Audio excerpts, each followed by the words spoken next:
Time to answer the question that people ask the absolute most when starting a podcast. What equipment do I use? Welcome to Geelong Podcasters, your weekly podcast for tips and tricks to grow your audience. We are a group of passionate podcasters located in Geelong and the Bellarine in Victoria, Australia. If you're down our way at the end of the month, why not come to one of our free monthly meetup events?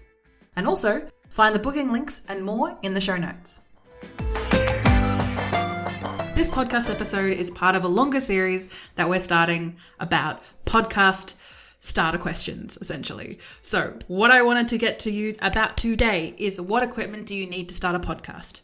Ultimately, and I know this is going to sound annoying for those of you who have invested in microphones, in headphones, in maybe software or really expensive equipment. Ultimately, all you need is a mobile phone and a doona cover. To get a podcast started in all respects, you need something to be able to record your audio, something that you can use to see that you're actually recording. Headphones would be helpful, but we're talking about bare minimums here. And a doona cover to be able to reduce any outside sounds. And that's it. You need just something really basic to get started when recording a podcast. Now, of course, for those of us who maybe want to up our game a little bit, maybe turn this hobby into something a little bit more professional, or we want to just get ultimately better equipment or better quality out of our microphones or our equipment as is. Ultimately, the three things that you will need when creating a podcast, we're specifically talking about an audio podcast here. You need a microphone, a pair of headphones, and recording software. Now, that is your bare basics. You can obviously go a lot higher, a lot more expensive, and a lot more in depth. That's not what we're starting here today. Today is a starting podcast, to get yourself started on podcasting.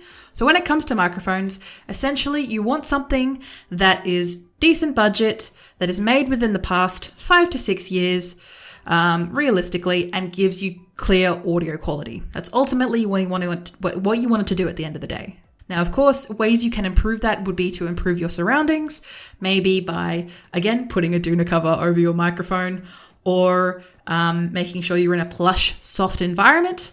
That can help boost your microphone quality without having to upgrade your microphone intently. A good microphone to choose usually would be something like a Blue Yeti. It is not the best out there, but it's a good starting microphone. And the reason I recommend it is because it's USB. You can plug it straight into your computer. No ifs, ands, or buts. A toddler can do it. A toddler can get started. The next thing that you would purchase is headphones. Now, I highly recommend getting some headphones that are over-ear headphones. So we're talking the headphones that have a band that goes across the crown of the head and have very large cups for your ears. And if you've seen them, you've seen them. And essentially, this will allow you to block out any sound that's going on outside.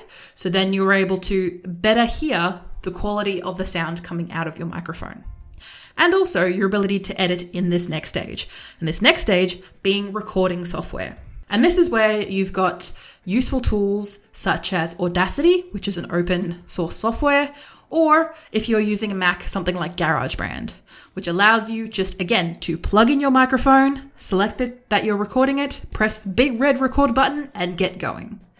Of course, you are going to take multiple attempts of recording, and listening to your voice for the first time is going to hurt. Because remember, what we hear is not what everyone else hears when it comes to our voice. And that is okay. Take, for example, my breathing. I feel like it is very obvious, but everyone else doesn't seem to mind. But back to the question at hand, Zoe. If you are listening to this in real time, we have our second event happening at Cafe Go in Geelong and the Geelong CBD. And if you have missed it, that is okay. We hold an event every fourth Friday of the month. Look forward to seeing you there. We're building a very nice little community here. So if we can meet you in person, that is great. And if we can't, and if you are unavailable to see me, or see us in person, I should say, then why not reach out and I will set up a virtual event sometime in the future, maybe later on this year. But ultimately, those are the three things that you need. And as I said, you could start something as simple as a microphone and a doona cover. And then from there, you can graduate into more and more equipment, making sure that you actually invest the time to research what is best for you and your needs. If you're going to do an interview style podcast, you're going to need more equipment. This podcast is sponsored by me, Zoe, the Video Confidence Coach, connecting the dots of your personal brand with the power of video. See more in the show notes. Speaking of show notes, see all the show notes, including links, upcoming events, and details for this episode and many more in the episode description, or just go to vcc.training/Geelong-podcasters. Make sure you tune in for next week.